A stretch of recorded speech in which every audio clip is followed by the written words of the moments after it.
I want to introduce other guests joining us on this broadcast. Pawan Verma of the Janata Dal United.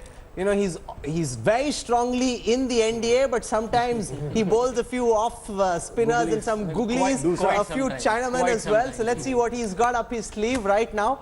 RPN Singh, Sachin Pilot's dear friend, RPN Singh joining us. Some lessons Sachin showing to the young generation of the Congress. Let's see if RPN's picking on any of those lessons. Amit Malviya, the social media czar of the Bharatiya Janata Party, all-powerful social media army, not translating into extra votes in Rajasthan or Madhya Pradesh or Chhattisgarh, but on social media, Twitter, Facebook, Instagram, they remain very, very powerful. And just before I go to my guest, we also want to show you what Pradeep Gupta, you know, you've got Sachin Pilot, Rahul Gandhi, Kamal Nath, the heroes of the day, but for us, the hero of the day is Pradeep Gupta, the lead pollster at Access My India. I want to show you the predictions that were put out by India today, square them tonight with the final verdict. And that is crucial because, you know, there's a lot of bluster, lots of noise, but the only people who knew what they were talking about throughout the campaign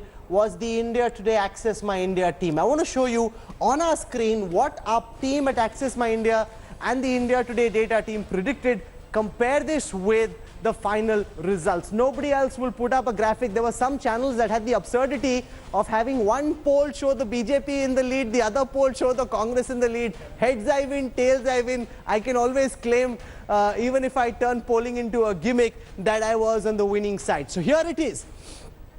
The Access My India, India Today, Chhattisgarh projection compared with the final results. In Madhya Pradesh, of course, the numbers are still changing. So we said that the Congress could end up with up to 65 seats. Remember, the BJP was convinced, lots of pundits in Chhattisgarh were convinced that this was a tight fight and that Raman Singh was in the lead. In fact, some very respected polling agencies said that the BJP would win. 65 was the upper limit of what Pradeep Gupta and Access My India said. Square that with the 68 that the Congress actually picked up. And in fact, Pradeep told me that I won't be surprised if it goes beyond 65. That's actually what happened.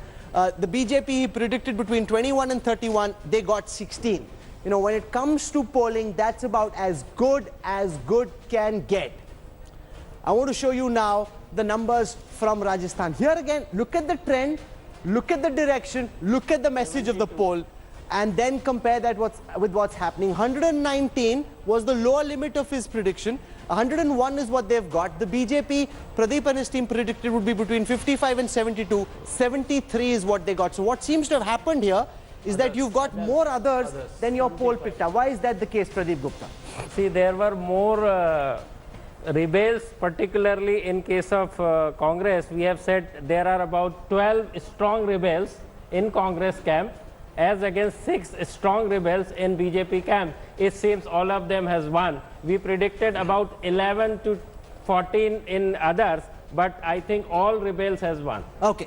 I now come to Madhya Pradesh. This is the ultimate test of any pollster. When you've got a battle that is going down to the wire, when 77 seats are being won or lost by a margin of less than 2,000, that is where you test a pollster's mettle and whether a channel knows what it's talking about or not. The prediction was between 104 to 122 seats for the Congress. 114 is what they're leading at. That's bang in the middle of that range. The BJP was projected to get between 102 to 120. 109 is where they're at. That is quite incredible. Completely incredible. I want to make one more point here, Rahul. The midpoint of these two range, best and worst.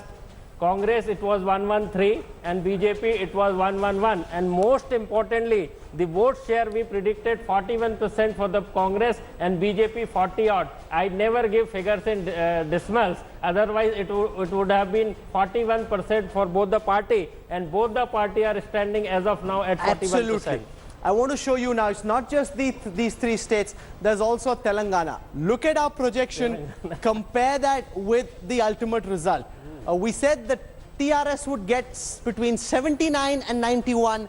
They're at 88, Ashutosh. The Congress and the TDP we predicted would be between 21 and 33. They're at 19. Others, the BJP between 1 and 3, they're at 1. This again is as close and as accurate as any exit poll, any post-poll study is ever going to get. Mizoram. So that's the track record. It's about as good can get. And to celebrate, I want to just quickly bring out this cake which our producers have arranged late into the night. They said we've all been working very hard, so we'll just pull out this cake. Ashutosh, you can join us. And Shantanu, I you can think, join us. It's a... Where's the knife? Yeah, I have a knife. Fortunately, there is a knife. There's no tissue, but we'd like to have some tissue. And If we can have some tissue. In Yes. Mizoram also we predicted for MNF as high as 22 seats. Now they are sitting at 26 So, seats. Pavan And Verma is not with us in the studio, but sir, this cake is also coming to you. RPN Singh, one slice of the cake is coming to you. Amit Malvi, I don't know if you're in a mood to eat any cake, but if you are, one slice of the cake is coming your way as well. Pradeep Gupta, go for it. 1 second, since we're in the era of social media, can you just take a picture? This would be a good one to put out on Instagram and on Twitter. Let's go. Pradeep Gupta, well done. You deserve this cake. He's been working non-stop And on one the more ground. thing, Rahul, I want to tell our viewers and to you all, MP being my home state, Chhattisgarh being my in-laws place, Sasural, Yeah. and in Rajasthan my fourth father, and Telangana, that is where I did my graduation from Kakatiya University, Aurangabad. Mizoram, I have no connect, but we also called Mizoram very accurately 22 for the MNF, they got 26. Chalo sir, cake khila. Let's go for this. Well done. You, Shantanu, warm round of applause. Our cameraman can clap as well. This is quite incredible. Amazing. You, It's a tough fight. So okay, that's a very big piece. Let me just give you a small piece. Here we go. This is for Pradeep, our data team at India Today, his entire team.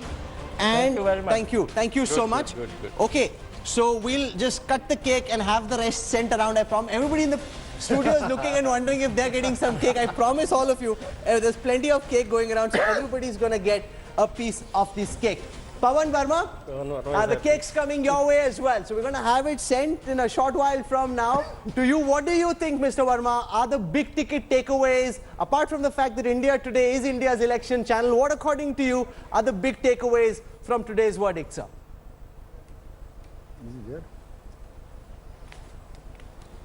No, I think it definitely shows a significant gain for the Congress party. And I think that India is not Congress Mukt Bharat by a long shot. But I think it's not time for premature euphoria in the Congress, because by all counts, they should have won Rajasthan with a larger majority.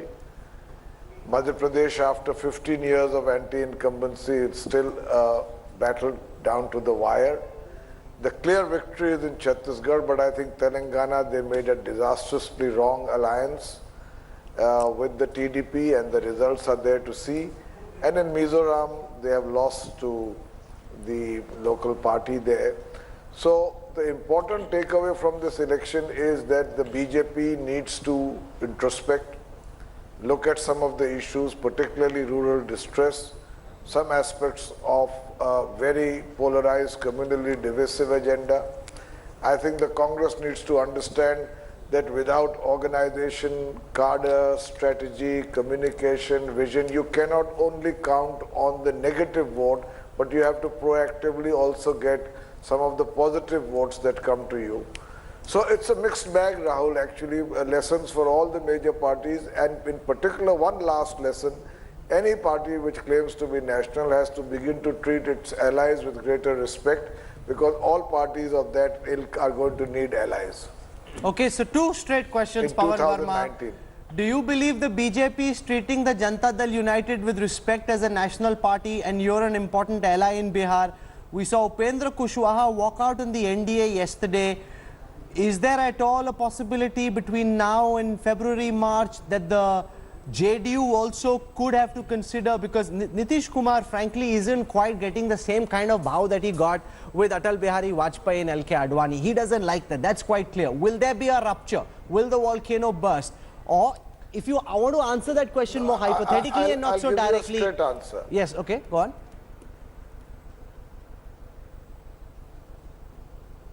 The straight answer is that in Bihar, we had said right from the beginning that as the local party, regional party in Bihar, Mr. Nitish Kumar as the Chief Minister, we need to be given that status and that respect. We have got 50% of the seats. It's a 50-50 divide with the BJP, and it will have its own consequences on how the seats are divided in the assembly polls. Now, as far as Mr. Rupen Kushwaha, why he has walked out, he is best to answer. But I think that he will find that he is in a slightly wrong place, both between the NDA and the other alliance of the RJD. Now, what do you, Pawan Verma, as a spokesperson and close confidant of Nitish Kumar, think about the kind of campaigning we saw from the likes of Yogi Adityanath? We'll chase Owaisi out of Hyderabad, we'll rename Hyderabad. In the end, the BJP picking up one seat in Telangana, questions will be asked about whether that kind of shrill, polarizing rhetoric was worth the effort. One seat is what your ally got at the end. Do you think in trying to put such communal agenda at the center of what they were pushing in this election, the BJP made a mistake?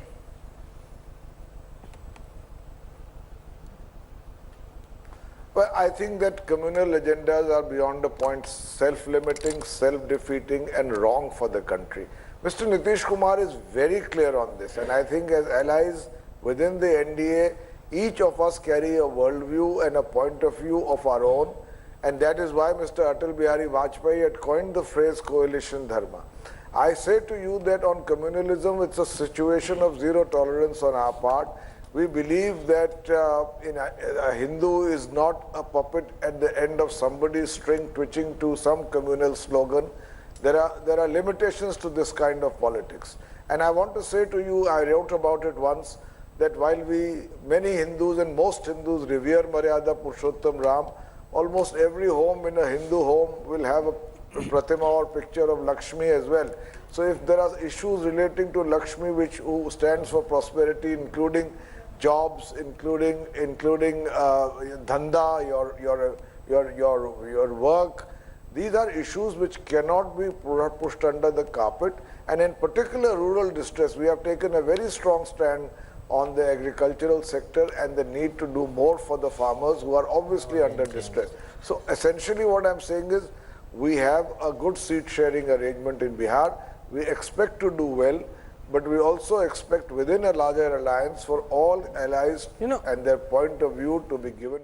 But there's also some teams which are not celebrating, which are used to celebrating, and that's the BJP, which hasn't seen such a bad day at the hustings in a very long time. Amit Malviya, काफी सन्नाटा है आज in the BJP camp. There were several ministers who were lined up to join us in our prime time broadcast. None of them showed up, and I can imagine that this would have come as a bit of a shock. The BJP, virtually like a rampaging army, used to winning, used to vanquishing the Congress every time.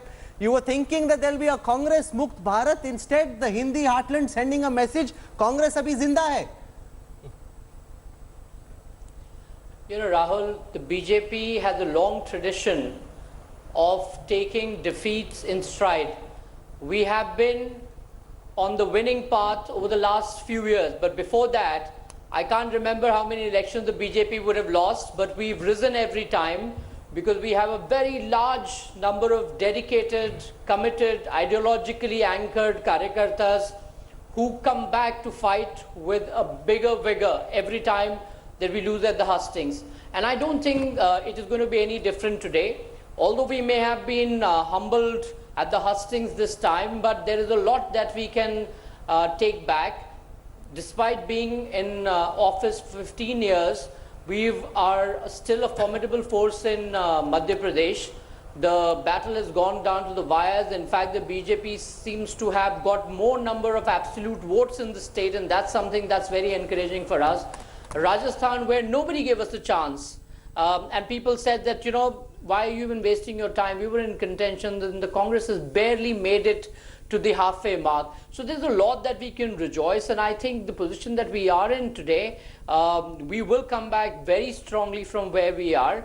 But having said that, congratulations to the Congress party, which has done well in these state elections, and to KCR's party in Telangana and the Mizo National Front in Mizoram.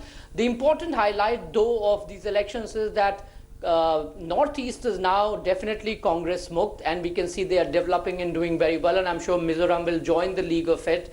Telangana, while we have managed to get just one seat, we must not forget that we don't have a formidable organization presence there. That's something that we're going to work on in the next 5 years, and hopefully when the next elections come calling, we will be a major player in the state of Telangana. And I want to as go an across to organization, we are RP and committed Singh to as do well. that, The message coming from Jaipur from your friend Sachin Pilot is, Chhod do Delhi, jao Padrona, stay there.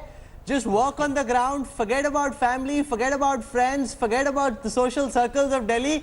Tambu gaad ke baith jao. That's the only hope the Congress has if it hopes to do well.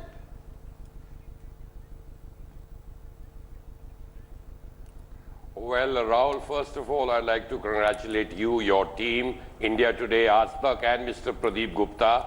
And I hope you send some of that cake to me too. As far as the elections are concerned, the Congress has been working tirelessly in all the states. As far as you said about Padrona, that's where my home is, and I am there every month. And you might not see me, but I do work there too. But what I would like to say, what I found traveling in these three states of Rajasthan, Madhya Pradesh and Chhattisgarh, I've seen many state elections. But traveling through these states, what was really amazing is that the people were actually not voting against the state governments. The real anger was against the Prime Minister and the promises he had made to the people of this country. What I found really amazing is the kind of anger they had towards the Prime Minister, the kind of promises he had made to them, be it the farmers, be it the youth of this country, be it shopkeepers, be it small, medium business, meaning across sections of society, the kind of anger against Can I cut in to say, and I want to ask Ashutosh this question. One of the fears is, will the Congress get carried away? Will they think because they won the semi-final, ab bas final hamara hai, Modi is out, Shah is out. These are the most formidable political players we've seen in India's recent contemporary politics. They're not going to give up. They will do what it takes to fight back. The semi-final and the final are two different matches, Ashutosh. Yeah, I fully agree with you that the final is always different and the semi-final is always different. These are two different ball games, and the final will be for the national politics, not for the state politics. That's point number one. The point number two is, I think the Congress, where the Congress gained? The Congress gained because Congress has shown the mettle to take gambles, to take risk. The way the Congress has tried to transform itself from being a Muslim appeasement party to a Hindu party, it was a huge gamble. It could have backfired, it could have gone against Congress party, but Rahul Gandhi and the Congress took that gamble, and I think now it is paying them well. And they've also realized that the Nehruvian secularism is no longer relevant in Indian politics, and they had to rediscover. This is what was expected from the Congress party, and the Congress did try to discover themselves. And third one, which is very important, is that though Rahul Gandhi is probably the most underestimated politician, but he has shown that even the factionalism within the Congress, the factionalism which is one of the main features of the Congress party, he managed to handle this factionalism, whether in Madhya Pradesh or in Rajasthan, also in Chhattisgarh. And that's again very important. This showed that the Congress is trying to organize themselves, regroup themselves, and showing talent that they can fight back. And RPN, I can argue this the other way and say that it is because of the fighting spirit, the resilience and the never say die attitude of Modi and Shah that they're still in the race. After 3 terms of being in office, the fact that Shivraj Singh Chauhan's BJP in Madhya Pradesh can give you a real run for your money. 109 seats at this time for the BJP. Do you remember what happened when the Congress was in power for 3 terms in Delhi? You couldn't even open your account. 0 seats is what you got. They fought till the end. And if this had been 5 years of Congress government in Rajasthan, given the kind of work that have happened over the last 5 years, the Congress would have been down to 20 or 30 seats. The BJP has fought with their backs against the wall, with anti-incumbency chasing them. They've fought and they've made your life difficult. And the anti-incumbency against the state governments is much higher than the anti-incumbency against the centre, according to our PSC data. Well, if you see Chhattisgarh, they were there for 15 years and they're down to 16 seats. You know, I'm just talking about what the feeling I got when I was traveling amongst people. It was these big ticket promises that the Prime Minister has made. They are all unfolding. You know, the corruption charges that have been leveled at the Prime Minister's office, that is something which is having great resonance amongst the people. And that has also played a huge factor in these elections. You can talk about the numbers. And when I traveled to Madhya Pradesh and when I traveled to Rajasthan, in my press conferences, I said that very clearly. The more the Prime Minister travels in whichever state, the BJP is going to lose more badly. This is an important attack from the Congress, and Amit Malviya needs to respond, because this is the charge the BJP would level at the Congress, that Rahul Gandhi is a pappu, wherever he goes the Congress loses. You actually saw Rahul Gandhi say, and now RPN Singh is saying, that the more Modi campaigns, the worse the BJP will do. There was an aura of invincibility that you'd built around the Prime Minister, that Amit Shah was the Chunavi Chanakya, Narendra Modi was the pinch hitter, that the Congress bowlers had no answer. All he had to do was show up, and he did 6 sixes and an over. Today's verdict shows that that aura of invincibility isn't quite the way you thought it would be. You know, Rahul, the Congress's strategy is to throw charges at the BJP to try and undermine the Prime Minister. And if they by any chance win, say, oh, look, we told you these are the reasons why we have won. Simple cases about the rural distress. I keep hearing this in television studios, I keep hearing from the Congress spokesperson, but what's the reality? The reality is that the agriculture budget has doubled from 1 lakh crore to 2 lakh crore in the Modi regime. The reality is that crop insurance has seen a spike of 430% in the Modi regime over the Congress. The drip irrigation has gone up by about approximately about 300%. The fact remains, the Swaminathan committee was gathering dust under the UPA. It has been implemented by the Modi government, and 150% increase over the cost of production is being given. All of that is a reality. 11 lakh crore credit to agriculture sector has been given in 18-19. That is also a reality. But they keep harping on it. So there's an attempt to build a certain narrative. Now they speak about the Prime Minister. The Prime Minister went to Mizoram, he went to Telangana. Although we don't have an organizational presence as massive as we have in, say, Madhya Pradesh or Chhattisgarh or Rajasthan. But the Prime Minister is equally committed to travel to every part of India and pitch for we can't expect a BJP spokesperson to concede what the problems. One second, gentlemen. You can't expect a BJP spokesperson to concede that there is a problem. One second, RPN, I'm just coming back to you.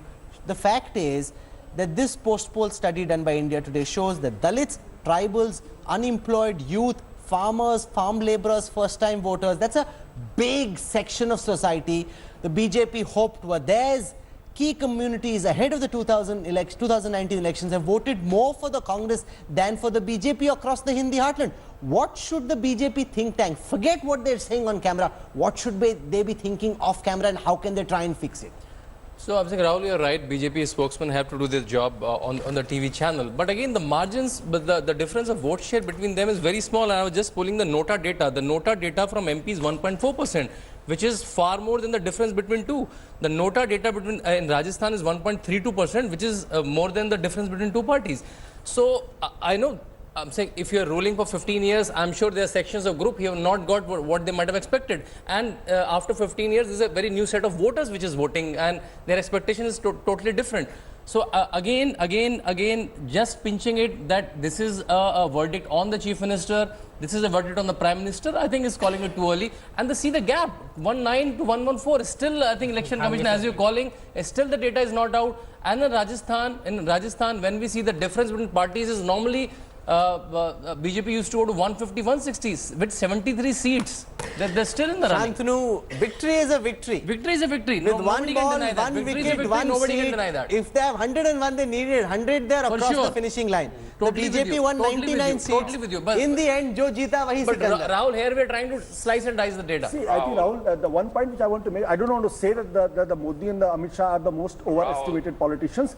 The one fact which has been completely missed out is that the BJP had gained in those states where the anti-incumbency was very, very high against the government, what they like in Haryana, in Jammu, in Jharkhand, in Maharashtra, in Assam, in UP, and in Tripura. These are the states where the opposition government were in power for more than 5 years and there was strong anti-incumbency.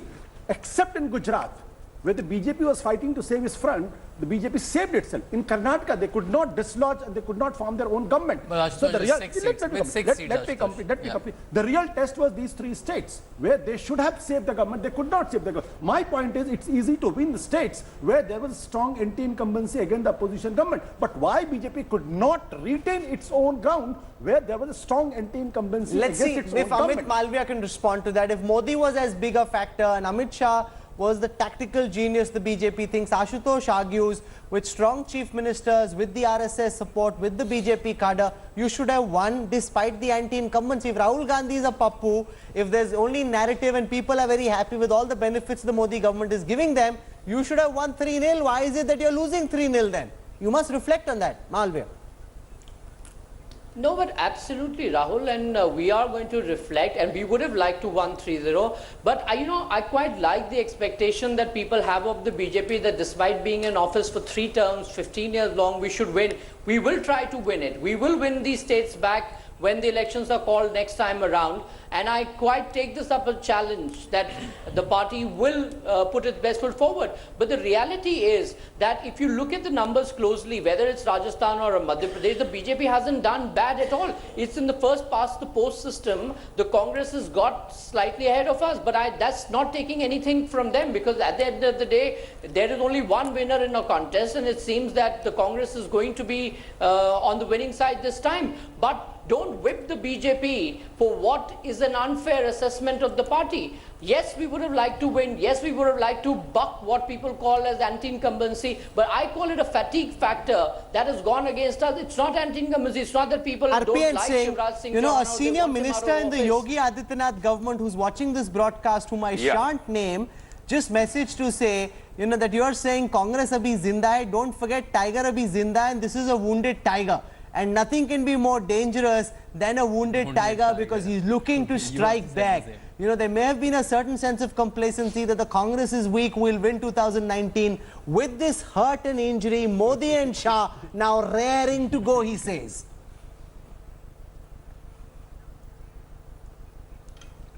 Well, all I can say is Mr. Malviya rattled out many figures in front of the television camera.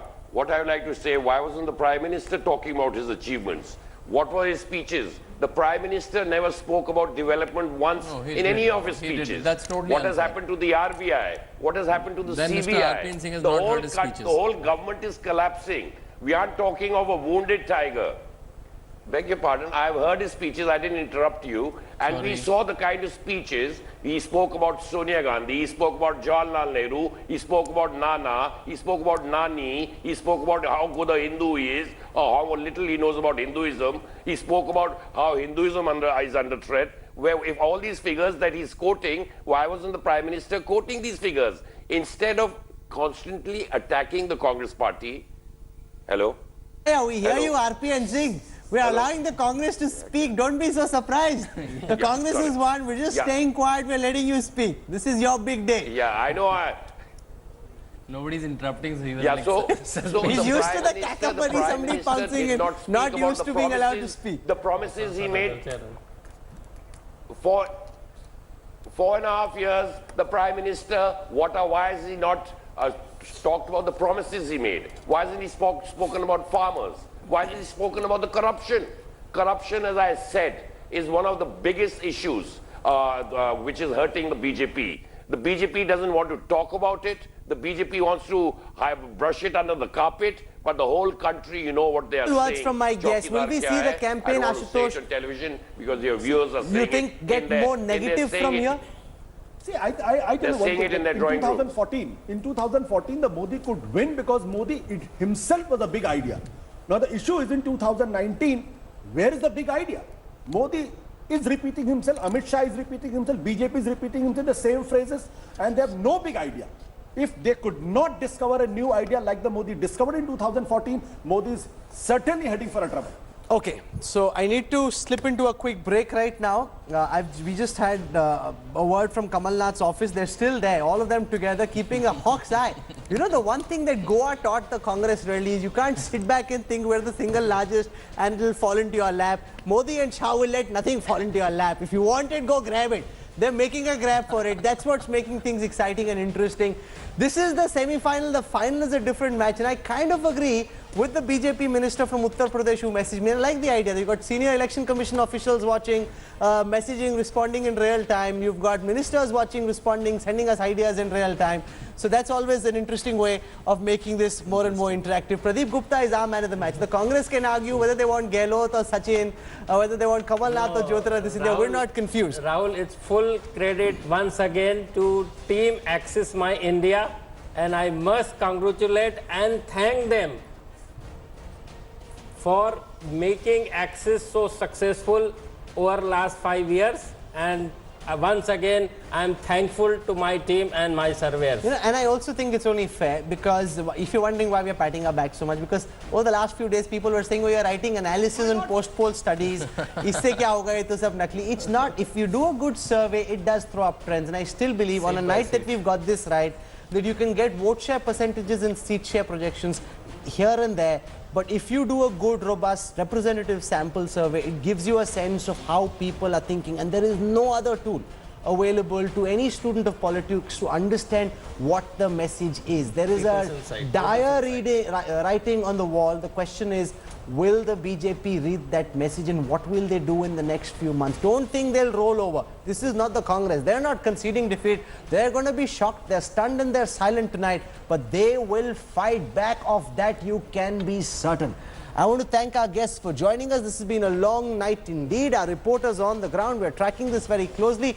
Ashutosh, I'm thinking, is now missing wanting to be an anchor once more. You are? Ashutosh, tell me the truth. You know, so much more fun than being a neta. You can bowl an off-spin ball, you can bowl swing. You know, you don't have to come and bat and defend the indefensible. Thank you so much. Thanks for watching the video.